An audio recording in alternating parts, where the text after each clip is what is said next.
Welcome to the Regular Joe's podcast. I'm Dave Pisani. I'm Barry Kay. I'm Todd Pleasant. And I'm Brian Mix. Welcome, Brian. Always welcome. And we do have something to talk about this week. Oh, do we? This week. Sometimes we invite Brian when we have nothing to talk about. Because he's always got some, he's like, oh yeah, by the way, I know the guy who invented such and such, but I'm sure we'll find out something. We'll find out today. He knows talking. Somebody. Yep. That Brian is an onion. You just keep peeling back the layers. That is right. Correct. Yeah. That is correct.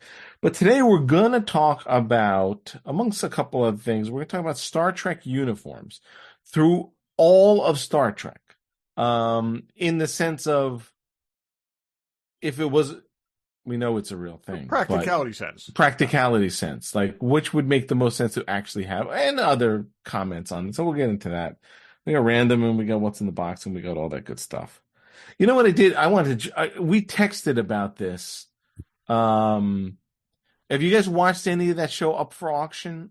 It's on the CW app, so it's a little deep I have not watched any of it yet. No, I want to watch it though. It's actually cool. It's our friend of the show. I don't know if he's the friend of the show. I've met him a couple of times. Chris Hardwick is the host, and it's Van Eaton Galleries, and they're doing this big giant Disney auction, and Hardwick happens to be a big Disney auction Disney collector. So but it's cool. It's definitely, this guy has this crazy collection that's got everything in it, like literally a Dumbo car, and the actual maquettes that they filmed to for the Haunted Mansion when they're riding on back, all this crazy stuff, and all the posters, which we know someone else who has those. But it's cool. It's, if you're into collecting, it's definitely worth checking out. So it's on the CW app. You could find it. So anyway, that's and all. It's called what, Dave? It's called Up for Auction. Okay. So it really is following, I think there's however many episodes, 6 or 8, following this big Disney collector's auction. But those silkscreen posters, those original posters are awesome. I know we've seen many of them, but I would love to have even a crappy one. But there's some cool ones. I have a crappy one. I found it, just telling you guys earlier about going through all my posters.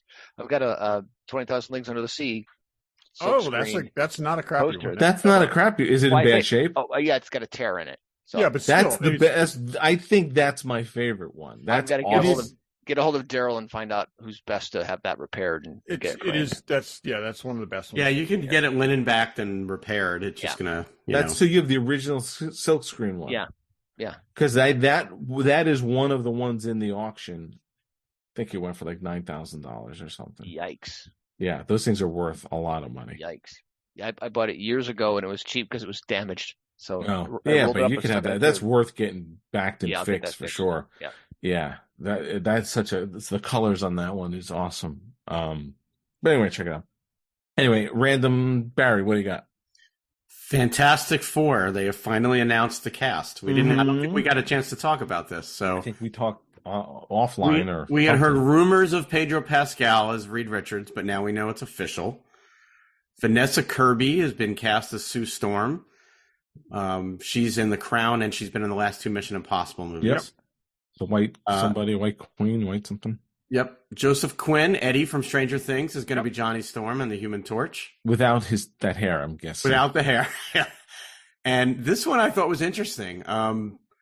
Eben Moss I don't even know how to pronounce the last name. Bacharach is going to be the Thing, and he's. I don't know that guy. You do? Well, have you seen The Bear?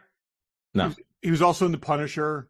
He was in Andor also. He was? Andor. He was in Andor. Anyone in that could play movie, that, No Hard right? Feelings, with Jennifer Lawrence. I think he's actually a good actor. He is? Who did he play in that? That I saw. He plays the cop that was her boyfriend at one point. Oh, okay. So he's a pretty ripped dude, but it doesn't matter. You're freaking in a rock costume where you're CGI. To convey personality and also you got to be a good actor under this. No, I'm not. I'm just look wise. And I'm saying, and I think getting someone who can actually act, other than somebody just wears a rubber suit, is probably a good idea.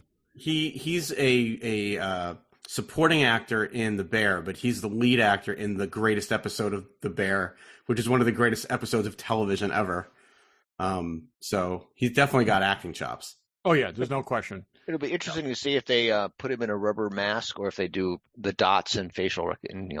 Oh, it's got to be Vocab. It's got to be the Gotta Andy Serkis treatment, probably, Yeah. right?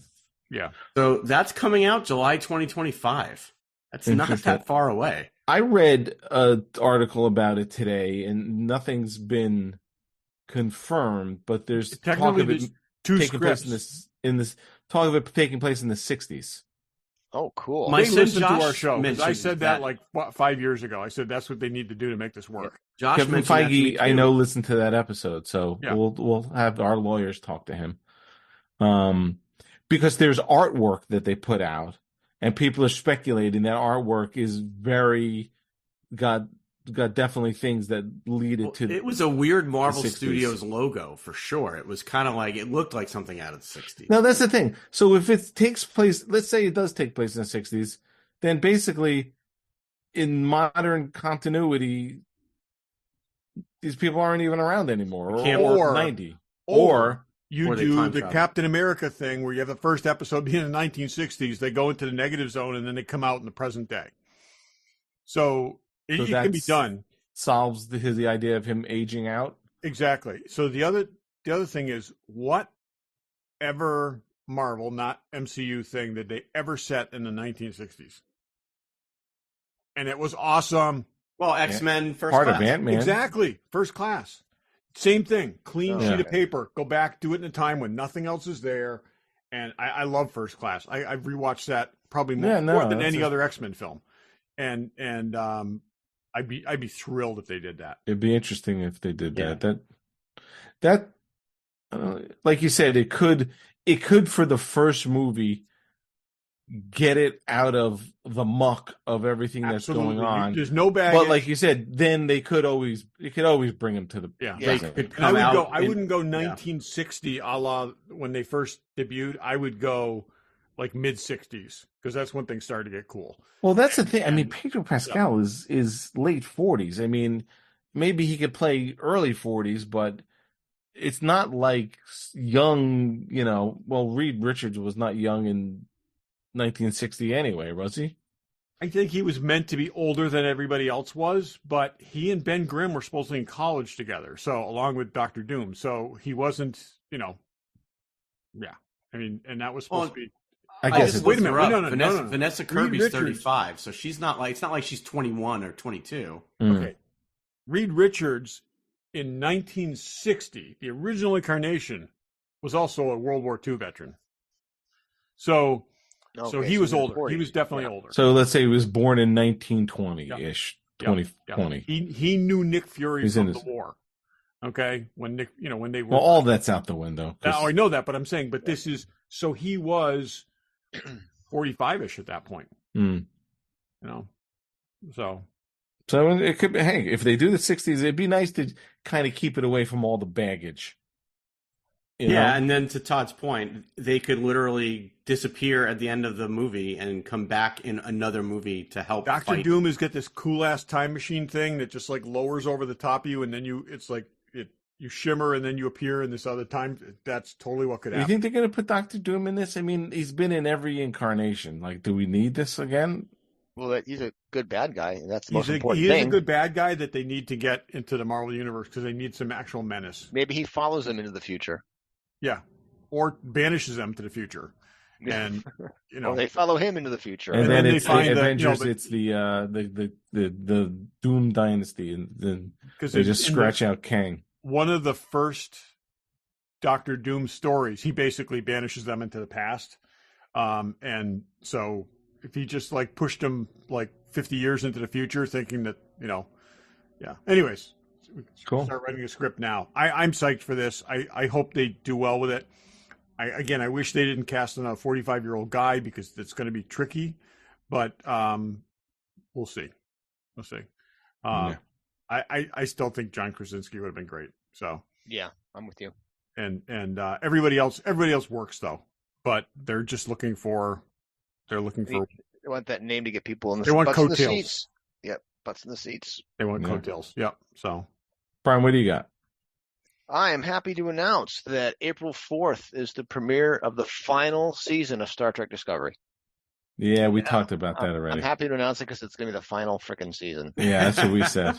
Not that I'm going to watch it, but I did. You're not going to I watch did- it? No, We got to kind I'm of not gonna watch it.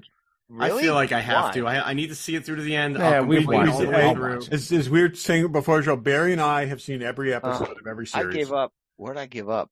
Middle of season 3, I gave up. Yeah. Star Trek, we've always said on this show, Star Trek is like pizza and sex. Even when it's bad, it's not. Yeah. It's pretty So good. to extend that analogy, this would be like a pizza that's been out on your counter for about a week and a half. The cat may have slept on it, okay, but it's still pizza. Oh, Maybe they'll God. redeem I themselves. was going to say it's more like Papa John's or Domino's. It's not good pizza, but it's pizza.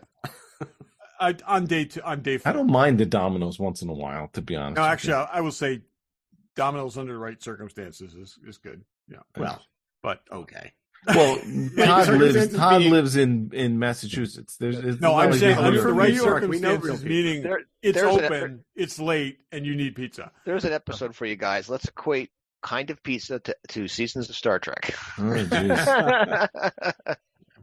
So, Interesting. Interesting. Todd, what do you got? so in May, Evil season 4 will air, and it is now going to be their final season. Which I got to say, I should be disappointed about this, but when I think about this show came on in September of 2019. It should have crashed and burned immediately. It was not a network TV show. It got a second life in Paramount.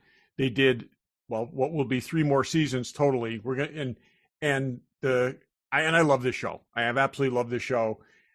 It's one of these things that ultimately we are going to get 50 episodes. I don't think, I think 50 episodes is a hell of a run for a show like this that shouldn't have existed. Cool thing is when they decided after season 4 was complete that they were going to that this was going to be the final season. They're allowing them to make 4 final episodes to wrap it up. Oh, that's So good. instead of being one of these shows that's just like, boom, it abruptly ends in a cliffhanger or whatever, and you never go anywhere with it, we're going to get 14 episodes for this season, again, to bring it up to 50 episodes. And that's cool. And like I said, I really liked it. It's funky. It's weird. When you say a priest, a psychiatrist, and a contractor walk into a room, it sounds like a joke, but it's been really cool. And I'm looking forward to an extended final season starting. I enjoyed the first 2 seasons. I have season 3 on my watch list. I haven't watched it yet, so I'll have to get caught up. But the first 2 seasons I loved. So Todd, sorry to interrupt here, but I just flashed across Variety. It's a month old. Slow Horses has been approved for 5th season. Yeah. Basically, they're going to make Slow Horses until Gary Oldman dies. Yeah, And because Mick Herron writes a book every year, so they could really keep this going just about in perpetuity. So It's there's like eight books right now. season 4 is not even out yet, and there's already going for season Yeah. 5. That's awesome. Yeah. Yep. You guys aren't watching. You got to watch this show. Yeah. It is. Yeah. It is so good. Barry, you got to try it. Okay, there's only Yeah, one person here. In fact, you're going to be the not tiebreaker because everyone other than Dave has liked the show. I just But- thought it was boring. There's There's not much happening. First like 3 I said, episodes. I haven't even watched season 3 of Evil yet, so I'm a little behind on things. Yeah. All right. But All right. I'll put it on my to-do list. Yeah. So you did see season 3, Brian? Yes, I did. Yes. Yeah. It's great. Yeah. Speaking of things not to watch, Madam Web did $15 million. I wanted to talk about that as well. Did that and come out? It has did. a 13% rating on Rotten Tomatoes. I don't believe in reviews, but Well, so it came out on Valentine's Day. So it had a 6-day opening. it was a sick. I didn't realize that. 6-day opening weekend, Uh-huh. and it made $25.8 million across the 6 days. That's less than Morbius made. So I will say this. Morbius, they made the commercials look somewhat interesting. This thing, I couldn't even watch the ad and develop any interest for this thing.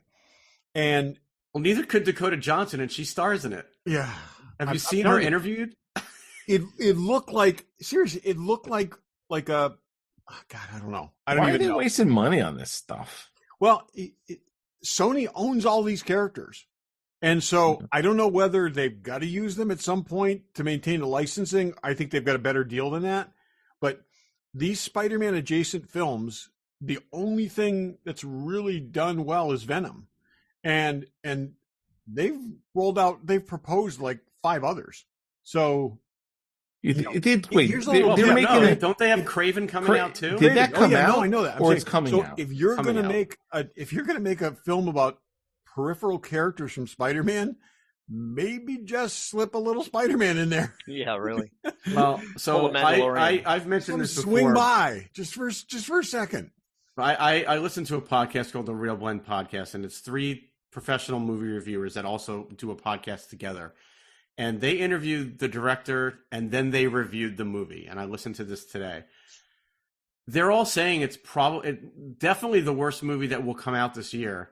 They've said it's unwatchable, and they said that the special effects are so bad, like 2008 level special effects for a 2024 movie.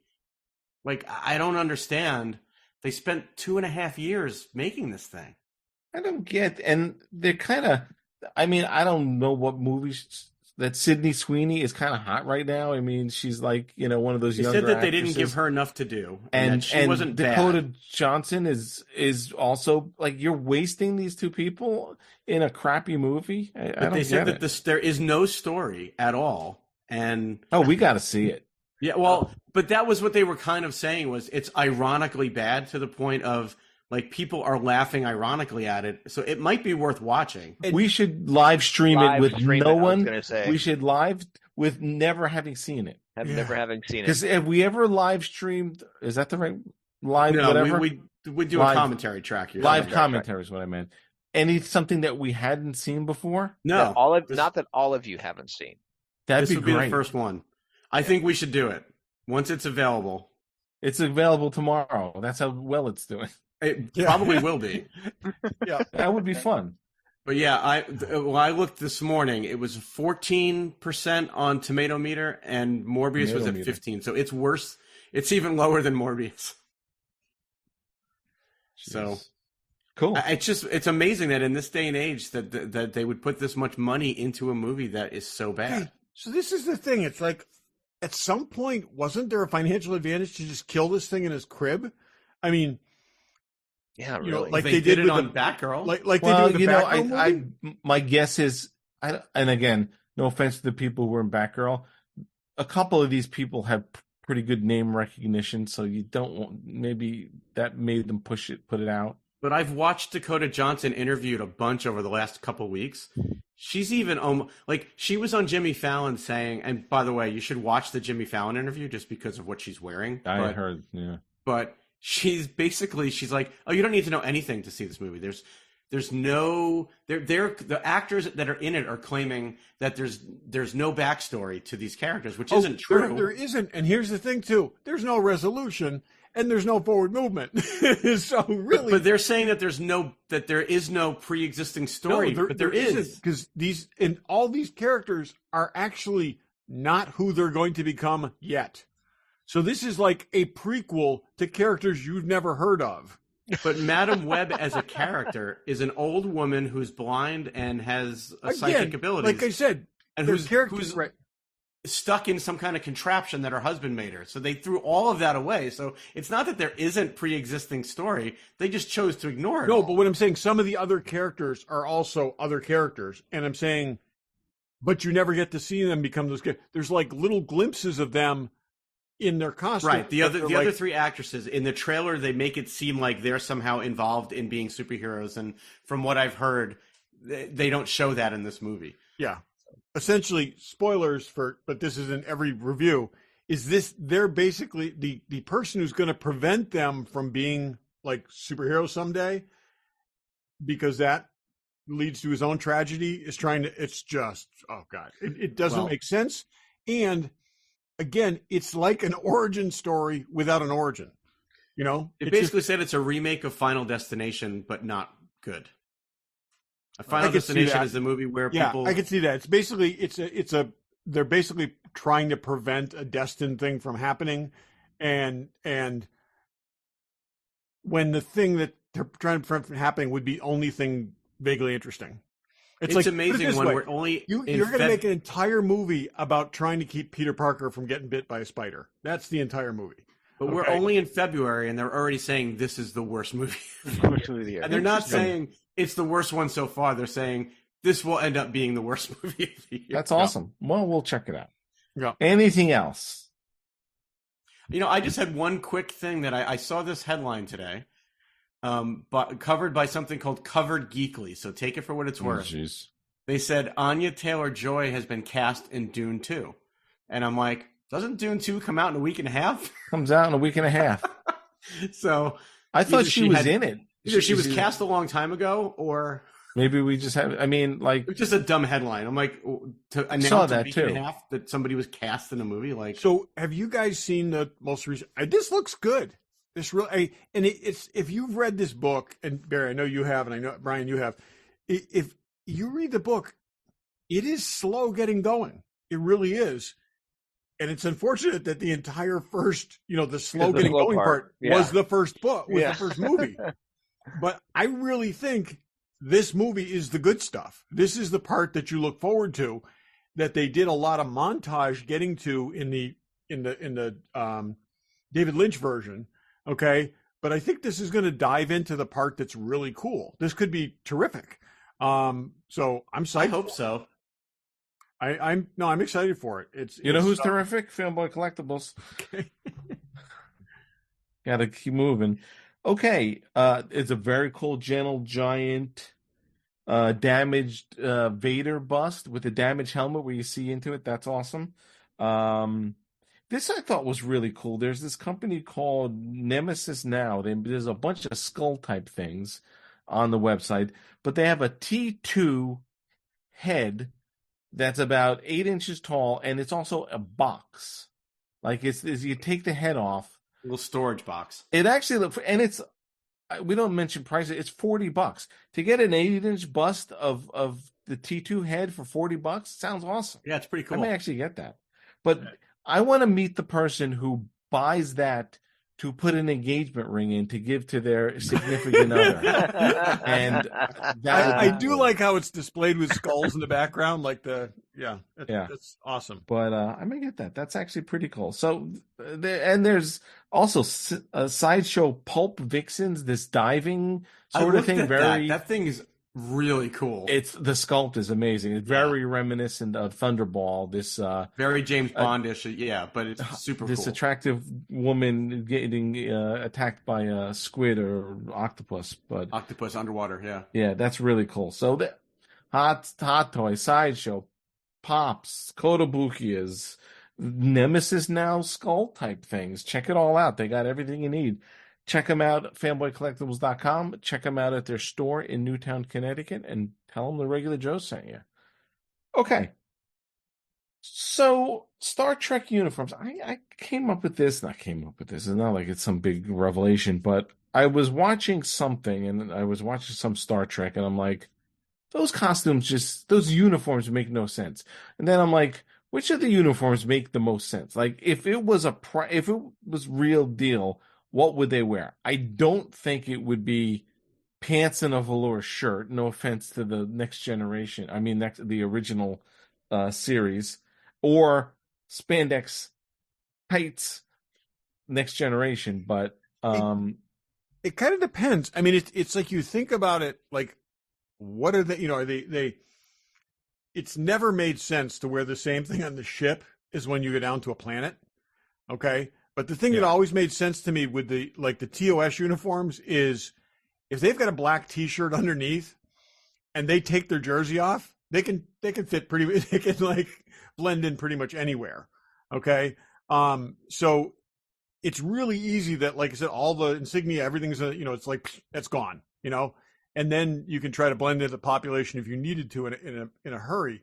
Well, that I think if you have to, you're going. They always get dressed up for the right. Oh, I know, way. no, but I'm saying it's just things happen. Okay. Well, that was in the cage. They had the landing party jackets, right? The jackets went on to cover up all the guns and the communicators and everything they were wearing underneath. I thought it was a great idea, and we didn't see that again until Wrath of Khan. Right. So, that made And sense. and I do, again, we'll be all over the place on this. I do like motion picture uniforms. Those jackets, it was like they were made on two different planets. Like they did not fit with those uniforms at all. The motion picture costumes were pretty ridiculous, especially the jumpsuits. I like those the original in motion that- picture costume. You're talking about the motion Yeah, picture. the motion picture. Yeah. I like the fact that there were a bunch of different things. So you're not wearing the same thing every day. You're wearing, Yeah, it's which pajamas do I put on today? well, there's short sleeves, there's long sleeves, but It's the other thing is you're in a complete temperature controlled environment. It's not like you really need much for protection. It's probably best that a lot of these people did wear clothes, but I think it's more a matter of like what you have to do, and what kind of like in the original series, the jumpsuits always made sense to me for the people that wore the jumpsuits because they're like crawling around inside it, and I know it's probably a cost saving thing in a lot of ways. it absolutely was. Yeah. But those people were like doing some of the grungier work, and it just you can't keep your red or Problem with jumpsuits is if they're coveralls, they're fine, but a jumpsuit is getting undressed to do your number twos. and that is the thing where, like I said, I always looked at those as kind of like transported coveralls. it out of you. Especially on a cold planet. Right. You just don't want to. On the original series ones, I always looked at those as like coveralls. Okay, probably not how they use them, but that's how I looked at them. But when you get into the jumpsuits, like original Next Generation, Enterprise, Those made no sense. okay, Enterprise were a little more duty. DS9. They felt, and once an Enterprise uniformish, felt more like what sailors wore on submarines and things. Oh yeah, like, those were basically based on submarine uniforms, Yeah. and I did like them, and I liked the looks of them, and I liked how it seemed of an earlier era, and that worked. Yeah. But there is that total impracticality that Brian just mentioned, that you've got to strip most of your uniform off to take a poop. Yeah. Yeah. So, and what was hilarious in Next Gen is even when the men complained so voraciously about those stupid jumpsuits, they went to the two pieces, but the women were still in the one piece jumpsuits. and the reason for the one piece things, like in submarines and stuff like that, is going through hatches and things like that. Don't get caught on things. You and it's not even so much like going up a deck; it's going down. Where, like I said, stuff it's tricky, and that made sense in Enterprise. It made a lot less sense in Next Generation. But in Next Generation, when they went to the two-piece uniform, the styling of them looked good when they were standing still, but they were constantly having to pull the jackets down, and it just didn't seem very maneuver. practical. It was, yeah. I will also say, I have never, other than the uniforms with the flaps, okay, like I've never been Maroon Monster. Maroon. I've never been as fond Monster of the Maroon. asymmetrical uniforms. It's just like Well, those flaps were supposed to be closed. No, but what I'm saying is that as a feature is fine. But what I'm saying is I always kind of like I like the DS9 original Voyager uniforms. I like it's like the kind of weird, I don't know. They always, the asymmetrical ones style wise always seem, and they take that to the extreme in Discovery to the point where like the collar. Oh yeah, even the hem, the sides. That always just seemed like a level of design that you wouldn't really go into for that kind of stuff. So having worn a number of these costumes, yeah. I think the most practical and comfortable one I've worn was the Star Trek 2009 costume. It's a nice. It's a shirt over a t-shirt, a pair of pants, and a good sturdy pair of boots. The big problem with the TOS uniform is those damn Cuban heeled boots. Right. Yes. It is hard to walk in those things. Yeah. You got the narrow little heel at the back. You'd be tripping all the time. Yeah. Well, Yeah, the JJ verse uniforms in general, which is entirely. Oh, I was just going to say entirely due to Shatner's height, because I'll tell you because Pike and Spock's boots from the Cage, much shorter heel. Mm-hmm. Barry, go ahead. I agree with what you're going to say. No, I was just going to say the Kelvin universe, those uniforms did seem very practical. I mean, Yeah. they were, it was basically just a shirt, pants, and an undershirt. Yeah, but the thing with the I think the Kelvin makes the most sense. Obviously, it's the biggest budget motion picture. Let's just put that aside. But you wear something else you wear one thing when you're at Starfleet, a more formal uniform. When you're on the ship, you wear something more casual. When you go down to the planet, you're wearing something, and there are various things based on what you're doing. So that to me made the most sense. The simple top and simple pants on their own in TOS doesn't make the most sense as the only thing you're basically wearing, especially when you're in a mini skirt. Yeah. Yes. But they did carry the miniskirt over into the JJ movies too. They did some of that. Were wearing. It's also interesting is that the miniskirt isn't a thing in the original pilot. It's always struck me that that they leaned into the sexy for the I think everyone wore pants, right? There were no dresses. They were all pants, and they've kept that kind of in the in Strange New Worlds. So Alice Eve in that blue dress was pretty spectacular. Well, it's more like the blue underwear. Out of it too.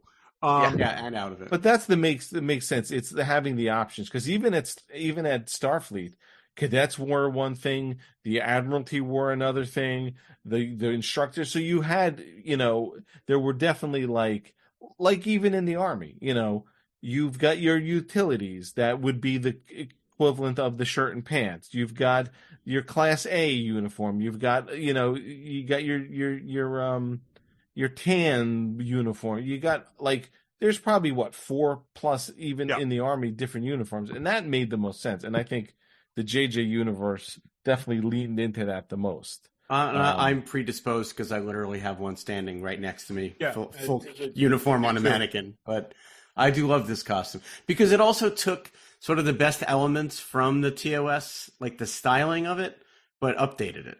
Right. I love how they put the little deltas all in the pattern of the shirts. And then the other thing, like the pants, the knees are reinforced and stuff like that. I mean, it's the kind of thing that you could go out in the field with if you need. And then they took the black collar is a black long sleeve shirt underneath, so you could take it off and put a landing party thing, or I think that made we saw that. Sense. I think was it in the second one. At one point, Captain Kirk's just wearing the black shirt and it's got the little logo. It was in the first one. Yeah, it was the first one. Okay. Yeah. Oh, about the Delta. I heard the other day that in one of the books they explain why the Starfleet uses the Deltas everywhere now instead of just on the Enterprise. It's because the Enterprise was the only ship to return from its 5-year mission. Oh, is that true? It was the only one to actually finish its 5-year mission. Okay, so it became so famous they made it the Starfleet symbol. Yes, that kind of makes sense. Except I did like how it kind of went retroactively backwards. Yeah. I did like all the weird, because they were using deltas on Discovery too. Discovery is not Star Trek as far as I'm concerned. So I did like the unique emblems for the different ships. In the original series. And they all wore. I can accept that. I can accept that explanation for. Brian, do you remember from? I don't know if you remember this from the books or whatever. What the Delta is supposed to be? I don't know. Okay, in one of the Star Trek books, I think it was Final Frontier. It was early, it was book wise. It was development of Star Trek. It's like a warp bubble. It's like this the signature of the it's this kind of slightly elongated thing at the point that the ship makes. It's actually what it looks like on the like a shockwave. Yeah, shockwave. Yeah. And it's the elongated side that actually causes the warp thing to engage. And we went into it, and I was like, that's actually cool. Yeah. So. My least favorite Star Trek uniform, and Todd, I apologize because I know you at one point had this, but it comes out of Discovery, and I liked that they had sort of an off-duty T-shirt type thing, but the fact that it said disco across the front of it, they wouldn't have said Ento for the Enterprise, or But they called it the disco. Pretty freaking weak that they literally made a disco shirt. Disco fits in with that. You will find ships in the military that have nicknames have the nicknames on the shirts. That is a thing, and that's where they got that from. Okay. So I had that right, shirt but too. it would have worked if it wasn't the word disco. It might have But worked. it's okay, exactly. But I think disco probably has fallen out of like, anyways, it's definitely I should have feels- wanted today. I got myself a Ritos T-shirt. I Oh, want really? the Ritos T-shirt. I do. I 'cause got just go that's for such a great play on the yeah. disco I T-shirt. got the Ritos T-shirt just because of that. That's yeah. awesome. Oh, that's funny. I like the disco T-shirt better than I like the Discovery uniforms. Well, but they I went through did so like- many. I didn't mind the first Discovery uniforms, the I blue. didn't mind them, but they were just the time didn't work. It just didn't seem. It was so far away from what should have been in that era. They talked about it being an evolution from Enterprise to in between Enterprise. Yeah, it was a little. And I don't really see it that way. Okay, let's go around the horn here. Favorite and least favorite uniform. I did like what I did like though with Discovery was I like the away mission suits. I liked with the vests and stuff like that. That was very practical. Having the vests with the lights mounted on them and that kind of stuff. So that made more sense to me. So, Brian, Right, you were saying least favorite. You're saying What- like single uniform, not by show. Pick a costume Oof. or a uniform that's your favorite, and a uniform you think is the worst one. Any one. Let's go worst round. Let's go around first on worst. Oh, I don't know if I have. Do I have worst yet? I'm Oh, trying that's to think. easy. That's easy. That's easy. Oh no, I have two. Oh, Okay. All right, I can go first on my least favorite. Yep. And I hate to keep just crapping on Discovery, but the last season of Discovery where everything was asymmetrical and the bottoms of the uniforms, one side was longer than the other. Yeah. Collars were. I hated everything about those So uniforms. they were asymmetrical to begin with, and then Starfleet went away from that, and they went 1,000 years in the future and convinced Starfleet to go back to that. Yeah, I don't buy it. Yeah. It looked terrible. I think that's the worst. My least favorite were not last season's episodes. They were the ones right before, the gray ones that they did right before that. They were just colorless and bland and ugly. Well, okay. No one else is allowed to pick Discovery because we could just shit on Discovery. No, but all the I'm saying time. it's that, and I thought at least adding the color to the uniforms in last season was an improvement over that. So everybody walking around Starfleet headquarters in the gray uniforms with just like a tiny little band, it was just ugly. It was too much like the motionless picture. I think my least. There's a lot of things I don't like, but the Strange New Worlds uniforms that they wore before there was the Strange New World show, sort of the Enterprise, those super high necks, Asymmetrical collars, the bright yellow. Yeah. They were, and then they really, when they went to the show, they really made them so much better. But the first Enterprise, the play on the Enterprise, it was the in-between step between the Discovery and the and they made it to look that way, and it just they were super tight. They look incredibly. They look uncomfortable and very restricting. I mean, if we're talking about and it was a practicality. bastardization of the TOS.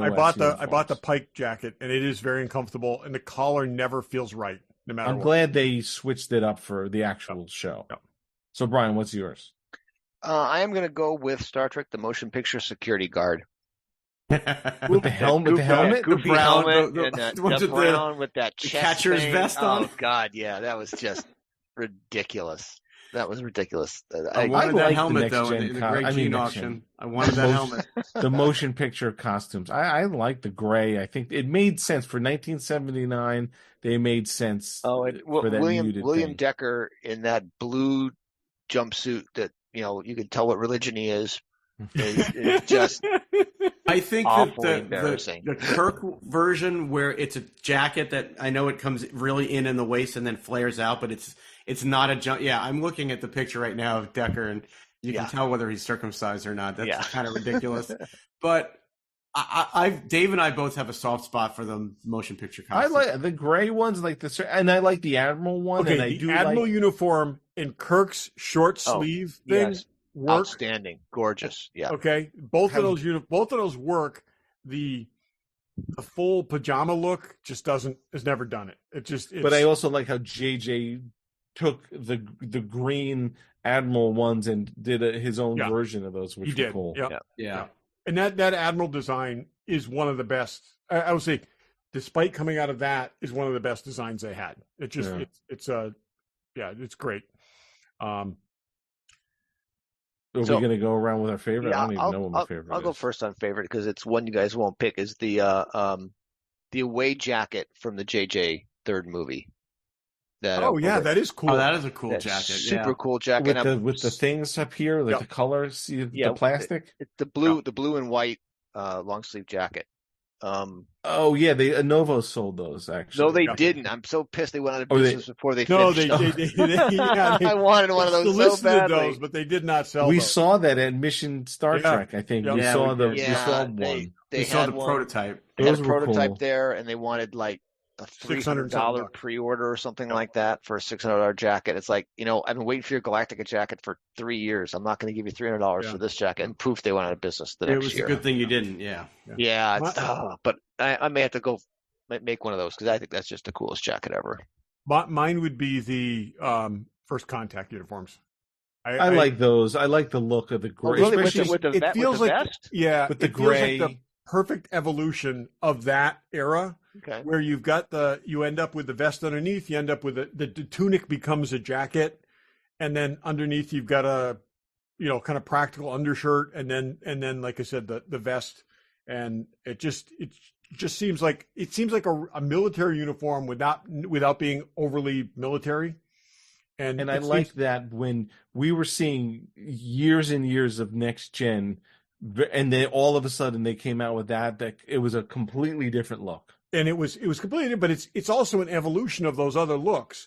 And, because you can see the lineage from the Voyager and Deep Space Nine uniform, but also in terms of function, it's more similar to the Maroon Monster because you've got the layer, you get the successive layers underneath there. Yeah. And like I said, depending on what conditions you're under, that I have to agree. That's my favorite. Barry, what about you? I really love the Wrath of Khan Monster Maroon look. That's a good pick. Oh, yeah. It's hard. It's hard though because there's just something about the original series, like season 1 uniforms, that's just so timeless. But if I had to pick a favorite, it's probably the red Monster Maroon look from Wrath of Khan. Other than Enterprise, that's the most military-looking uniform they probably wore. But I like those, but they wore that all the time. It just didn't make sense. There should have been like a duty uniform, right? You would not wear that all the time, right? I agree with that, right? But it was they meant to take it in a more kind of formal direction, and there were a number of reasons, obviously, behind that. But it was a, they kind of designed it on a British naval style, a historical British naval style, like the Horatio Hornblower thing with the flap and stuff.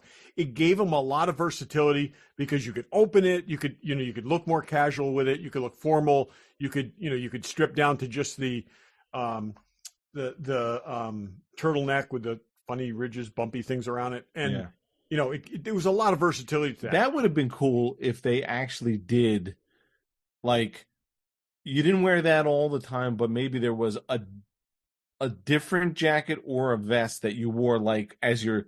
Well, there was a vest, and that's what I'm saying. Yeah, there was sometimes. The picture that I just texted you guys is kind of...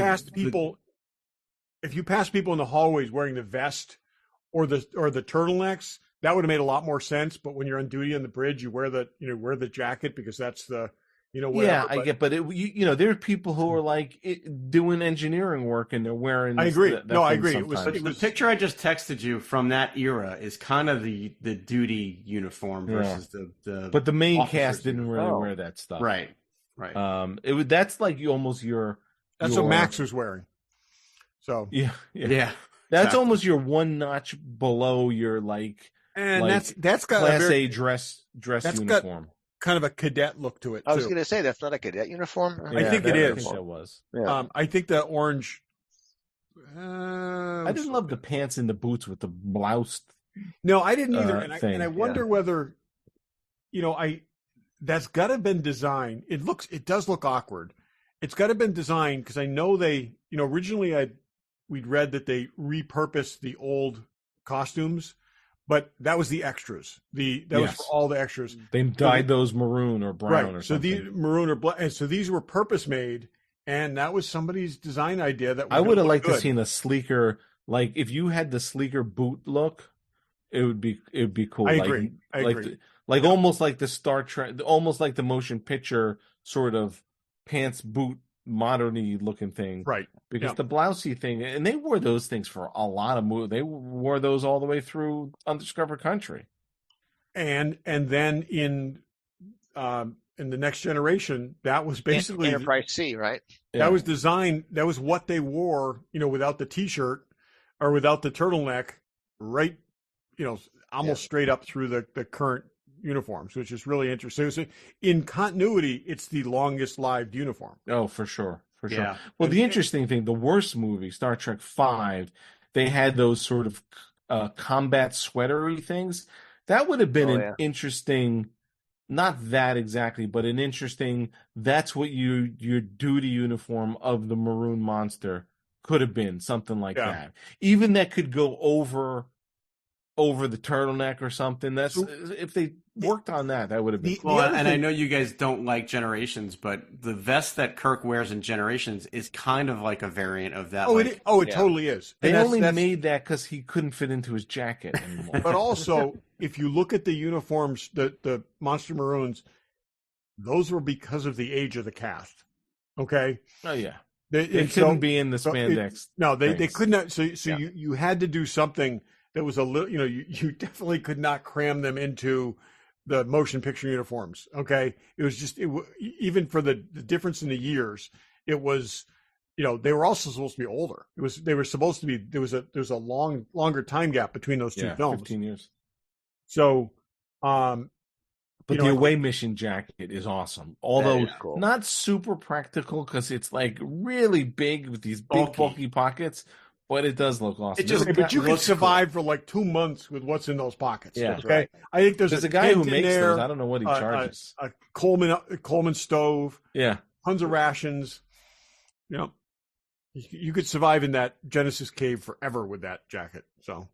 Yeah. It's funny. I mean, I'm on a lot of Facebook groups, and maybe they all have, but there is a Monster Maroon Facebook group.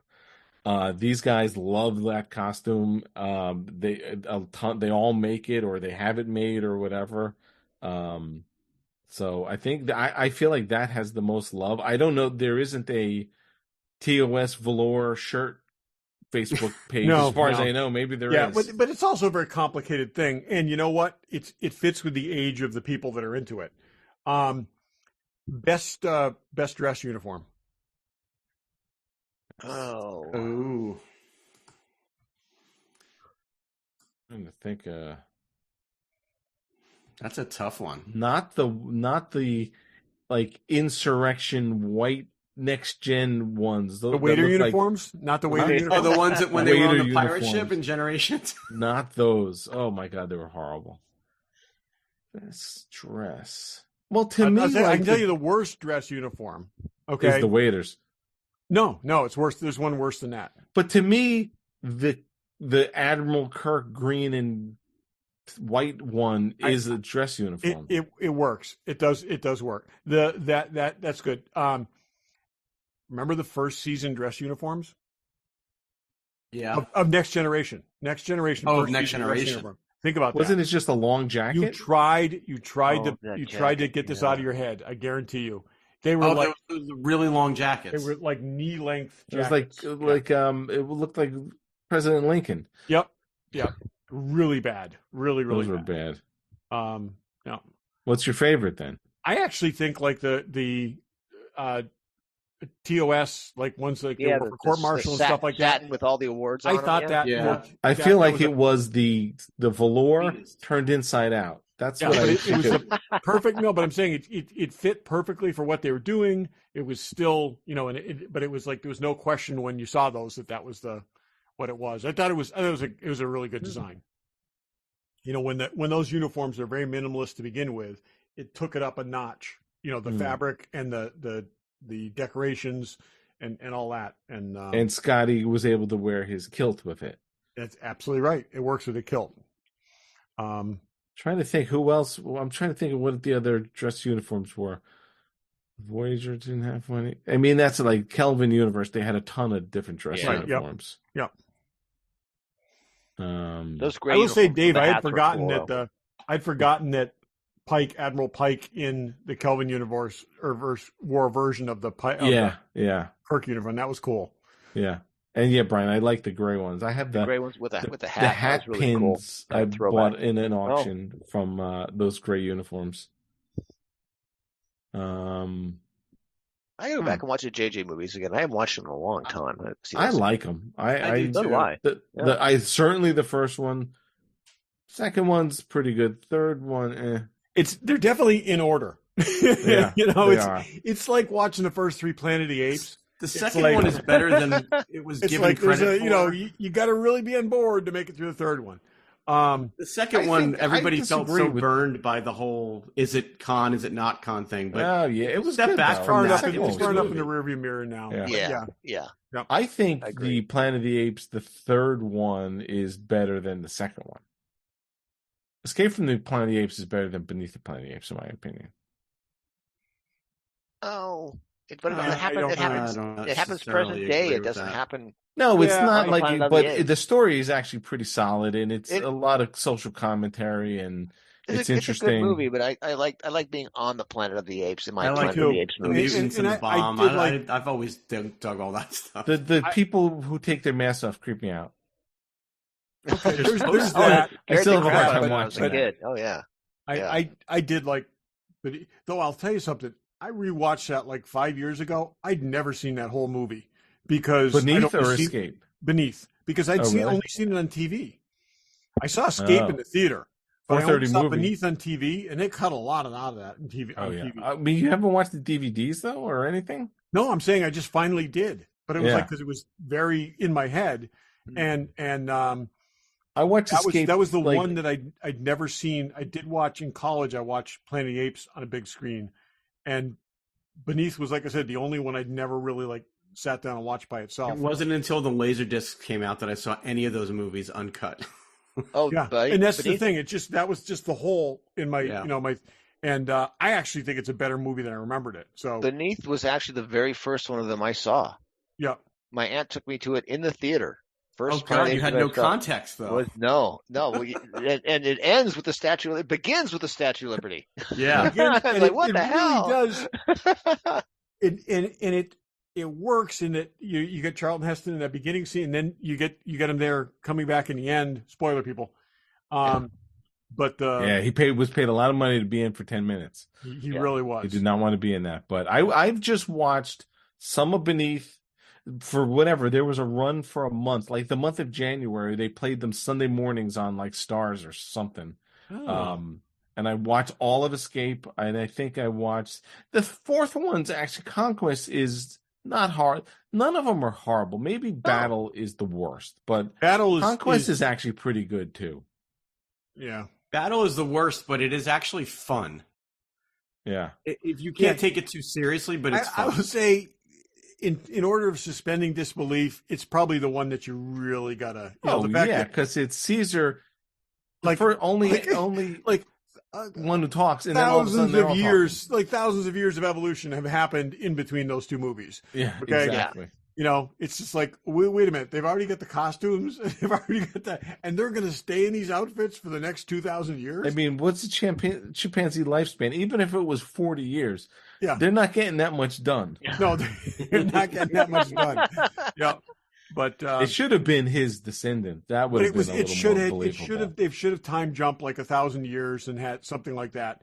Yeah. But because there was an interim, they actually did a long Marvel Comics, the black and white magazine run set in in the in-between years. Okay, so 1,000 years in the future, not 3,000 years in the future, and humans could still speak. And it was at the point where basically the humans and the aliens were starting to. Aren't they making those movies right now? That's what I think. I know that. No, but what I'm saying is that's what they're. But this they had told the story, and it was basically from the standpoint of a I don't know, like late teens male and a human and a late teens male ape who had been friends since childhood, who now couldn't hang out together. Like the Civil War. And it was, it was that it was the point when things split. They kind of coexisted until then, and or existed in parallel, and then the humans devolved. So but what I like about Battle is Paul Williams is in that movie as an ape. He's yep. Which is a great segue to my What's in the Box.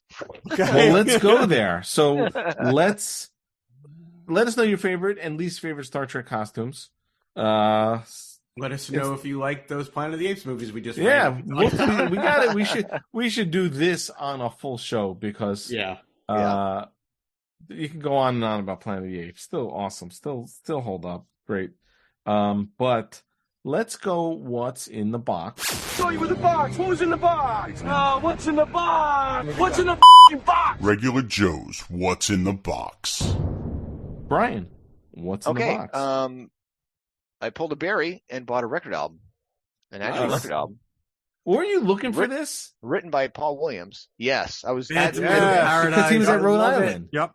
Phantom of the Paradise. I was looking for this to get Paul Williams to sign it at the last Rhode Island Comic Con. Couldn't find it. I think I threw it out. I bought this one on eBay. I just got it because if he's not at Rhode Island Comic Con next year or this coming year, I am going to a Phantom of the Paradise convention. They're having a Phantom of the Paradise convention? Phantom of the Paradise convention. It would be you and Paul Williams. Where is that?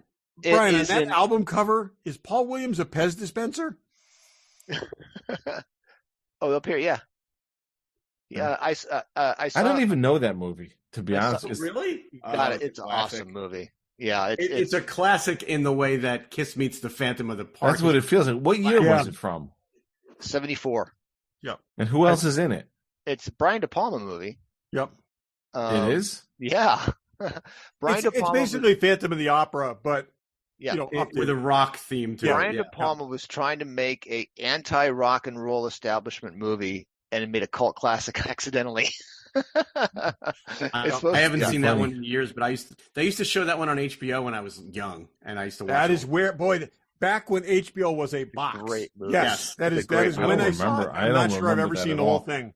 Go on his website, maybe. Dave. But it's got Jessica Harper is probably the biggest star in it besides Paul Williams because he wrote the music and he's in it, and he's the bad guy. Maybe he says on his website where he appears. No. Back when HBO was a wood grain box with plastic wood grain box. Channel 100. Yep.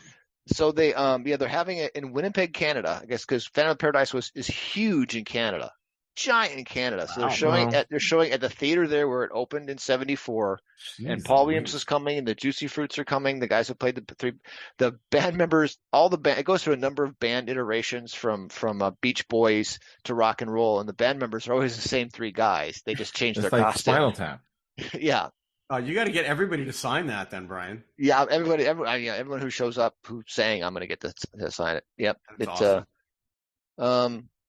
So that's my What's in the Box. Well, I love it. Good for you. I don't know. I don't know what else to say about that. Barry, what's in the box? Well, I'll stay on the music theme then. I've talked a lot about Geddy Lee's autobiography that came out last year called My Effin' Life. It was great. I recommend it. The audiobook is awesome. Geddy Lee reads it. He did a book tour that I didn't get to go to. And they were selling merchandise on the tour like, bands would. And recently, whatever was left over, they put up on the Rush web store. So I bought the hat that they were selling, not because I thought it was that cool on the front, because the front of it is just like this skull, Geddy Lee's skull thing that was on the cover of his last book. But on the back, it says My Effin' Hat instead of My Effin' Life. And I just thought that was funny. So funny. I got a new hat. That's what came today in the box. Awesome. I think that's the same hat that we use for the regular Joe's. Oh, maybe it is. Yeah. It looks like it. It doesn't say My Effin' Hat on the back. No, it doesn't. All right. Dave, what's in the box? Okay. Well, I have something in the box that Barry, Todd, and I all bought. Yes. And I don't know. So this is I don't know if you get to that is a badge right. from Voyager First Contact. So we've got these production made badges, unpainted production made badges. So they go back to the place who made them, and they had some leftovers they were selling before they were painted. So that's these HMS. Yeah. Yes. So these are out of the same molds that they were just unpainted, unused, and they were available for sale. So I can Now we have the ongoing debate of do we paint them or not? Yeah. Well, Barry, I thought I wanted one. Barry jumped in, and then we kind of muscled Todd into getting because we bought him before he responded because he was busy. So, but I think they're cool. You know, I actually have an actual screen used one. But I think that's why I think I want to keep mine unpainted. But we'll have to come up with a display. Yeah, well, these were not just made from the mold. These are made. Those are made in the day. They were made in the day. Yeah, that one came out with the same one that was Scream used. They just never quite made it to this. Now these are the ones that when we had your friend Max on, he said he used to paint these. Yeah, that was part of what he used to do, right? That's what I remember him talking about that. Well, there you go. We'll get Max to paint them. I know. We actually talked about that off the air. Oh, okay. Well, so we'll see. So those are cool. Make them even more authentic, cool wouldn't it? If Max Star Trek, Dilio. Todd, what's in the box? Okay, first I'm going to show you a box. So this is a box that something just came from Amazon in. Okay, I can only imagine what was in it. Okay, this is fairly amazing.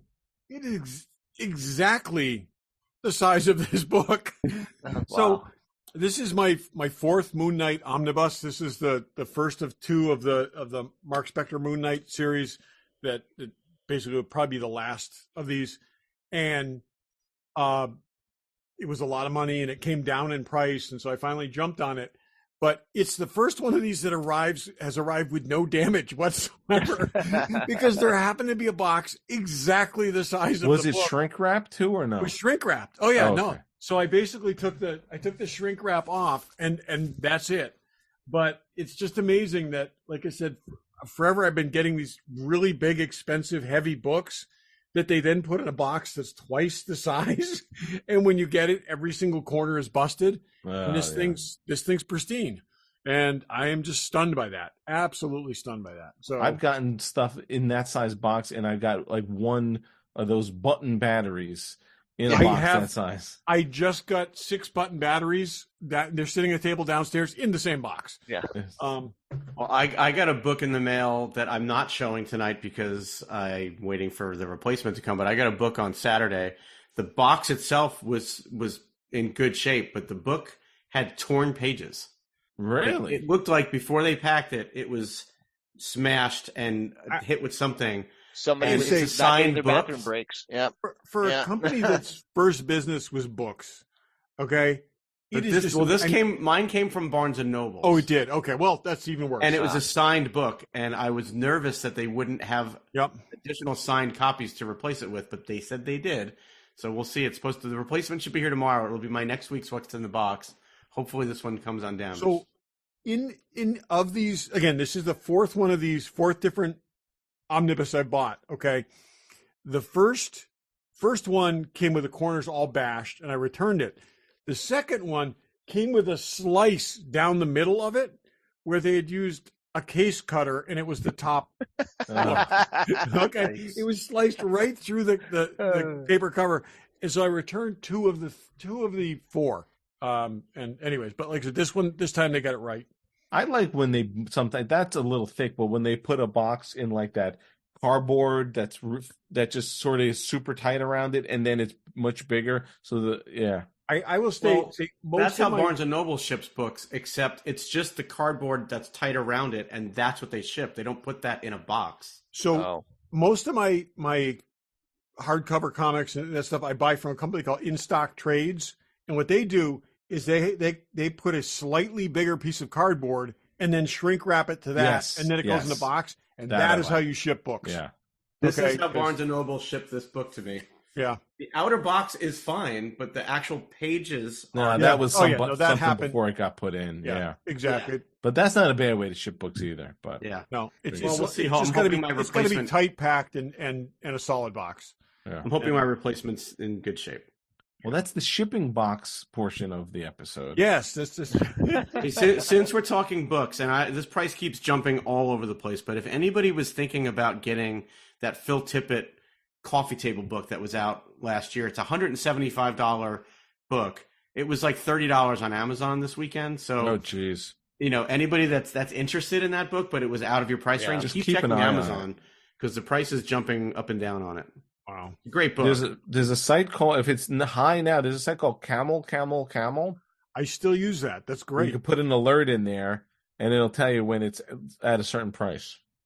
So, cool. All righty. We should all dress up in Star Trek costumes. But we're going to do a Planet of the Apes. We're going to do Madam Web. Got to do something else with Star Trek versus pizza. Star Trek versus Pizza.